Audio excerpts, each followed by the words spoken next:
Hello students, welcome to my YouTube channel. I am Varsha Wagh from Nasik. Today we will learn the topic Animal Classification of Science from Standard 10th. As per the classification suggested by Whitaker, all the living organisms are divided into 5 kingdoms. Those kingdoms are Monera, Protista, Fungi, Plantae and Animalia. Kingdom Animalia includes all the multicellular organisms which are without the cell wall. Let us study Kingdom Animalia in detail.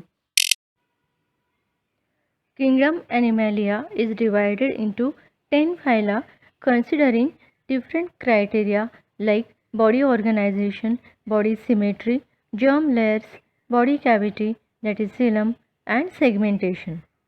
Those phyla are Porifera, Cnidaria, Platyhelminthes, Aschelminthes, Annelida, Arthropoda, Mollusca, Echinodermata, Hemichordata and Chordata. I suggest the students to learn names of these 10 phyla in sequence. It will help you to remember the characters of these phyla. For that, you can make groups of 3 phyla each and take the first letters like PCP is first group, AAA is second group, MEH is third group and last is group C. It also helps you to remember that phylum Chordata, which is isolated, is only divided into subphyla and classes further. First phylum is phylum Porifera. These animals are with simplest body plan and are called as sponges. They bear numerous pores on their body. Those pores are called as ostia and oscula. Singular of ostia is ostium and singular of oscula is osculum. These are aquatic animals. Most of them are marine and few are freshwater dwellers. Most of the animals have asymmetrical body. These animals are always attached to substratum, hence do not show locomotion. Hence they are referred as sedentary animals. This is Cycon sponge, an example of phylum Porifera. You can see their spongy body is supported by spicules or spongin fibers. Spicules are made up of calcium carbonate or silica. These animals feed upon small organisms taken in their body along with water. Water is taken in through ostia and given out through oscula. These animals have special types of cells called as collar cells. These animals reproduce by budding, an asexual method and or bisexual method. Besides, they have good ability of regeneration. Euspongia or bath sponge is an example of phylum Porifera. This is black colored and somewhat round shaped animal. Its body is mainly made up of fibers of a protein spongin and due to this they have good water holding capacity. It was used for bathing during old days. Besides, it was also used for manufacturing of pillows and cushions. These were also used as wetting material for sticking postal stamps and counting the currency notes. Here are few more examples of phylum Porifera. This is Euplectella, Spongilla, Halonema and Spongia. Next phylum is phylum Cnidaria or Coelenterata. Body of these animals is cylindrical or umbrella-like. If it is cylindrical, it is called as polyp, and if it is umbrella-like, called as medusa. Most of these animals are marine, only few are freshwater dwellers. Body of these animals is radially symmetrical and diploblastic. This is Hydra, an example of Cnidaria. This is Cnidoblast. Cnidoblast bearing tentacles are present around the mouth.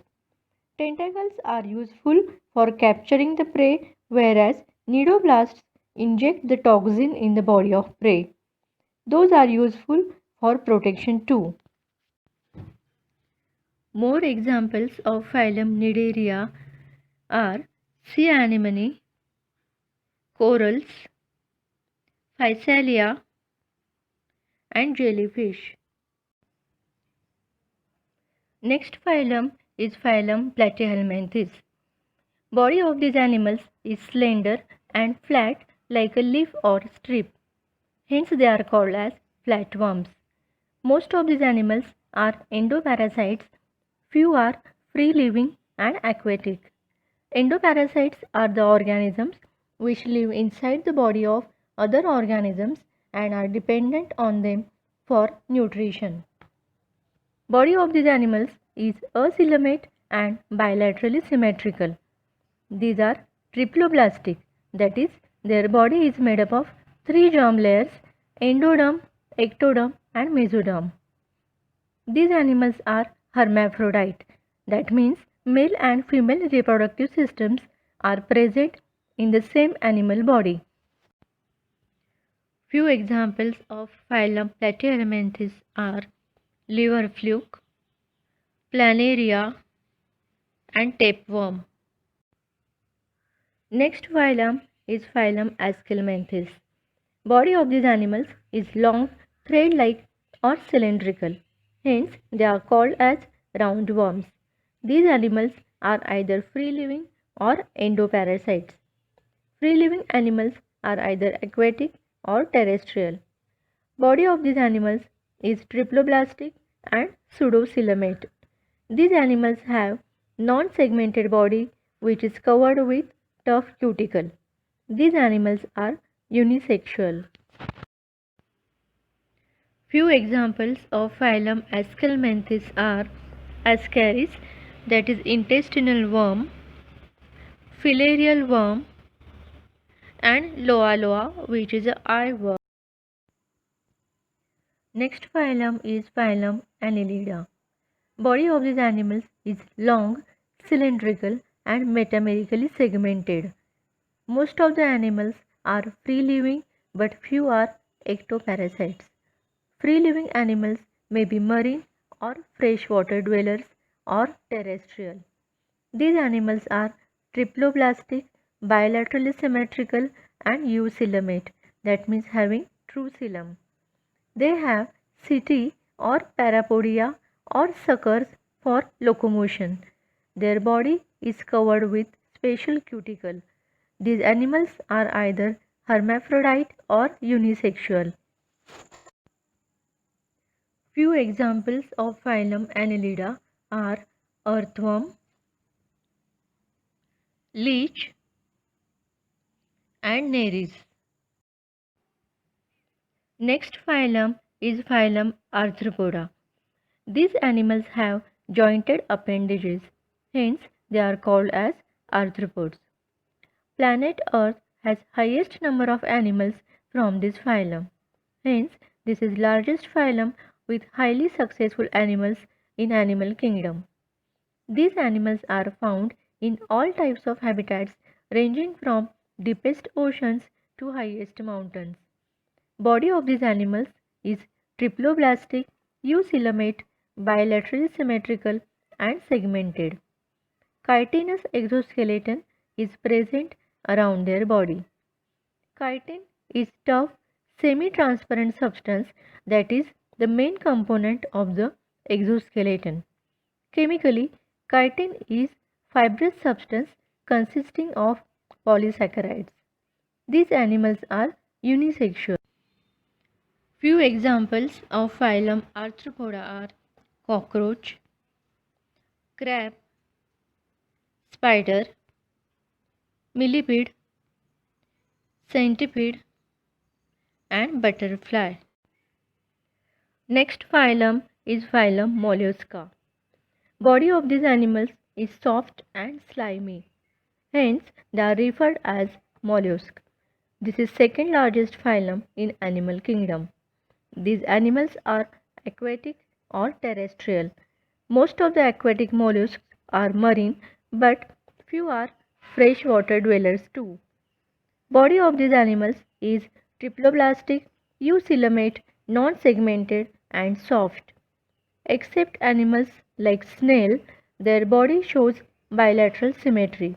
Their body is divided into three divisions like head, foot and visceral mass. Visceral mass is the bulk of different systems like digestive, reproductive and respiratory system. Visceral mass is covered with mantle. Mantle is the dorsal body wall which covers the visceral mass. This mantle secretes a hard calcareous shell. This shell may be external or internal or even absent in some cases. These animals are unisexual. Octopus is an example of phylum Mollusca. It is most clever animal among all non-chordates. It can change its color. It can perform three types of locomotions like swimming, creeping and walking.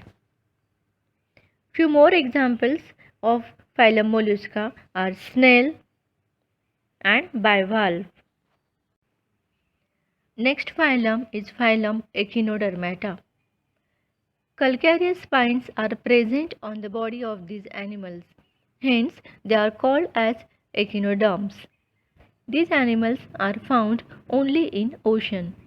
Their body is triploblastic, eucoelomate, and it is radially symmetrical in adult stage. However, they show bilateral symmetry in larval stage.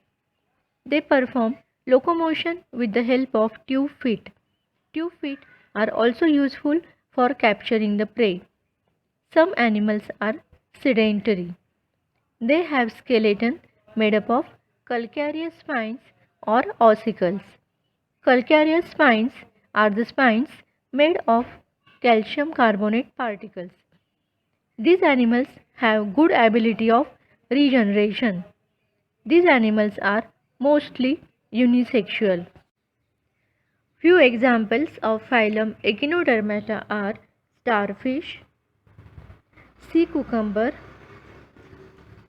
sea urchin and brittle star. Next phylum is phylum Hemichordata. Body of these animals is divided into three parts as proboscis, collar and trunk. Notochord is present in proboscis region only. Hence, they are called as hemichordates. These animals are also called as acorn worms. These are marine animals and live in burrows in sand. They have one to many pharyngeal gill slits. They are unisexual or some may be hermaphrodite. Balanoglossus is an example of hemichordata. Through the viewpoint of evolution, Balanoglossus is considered as connecting link between non-chordates and chordates. This animal shows the characters of both the groups. Saccoglossus is also an example of phylum Hemichordata. Next phylum is phylum Chordata that we will study thoroughly in my next video. Till then, goodbye and take care. Here is the end of the video. I hope the video is clear to you. If you like this video, do like, share and subscribe to this channel. If you have any doubt, let us know in comment section and do suggest topics which you want me to explain. Thank you.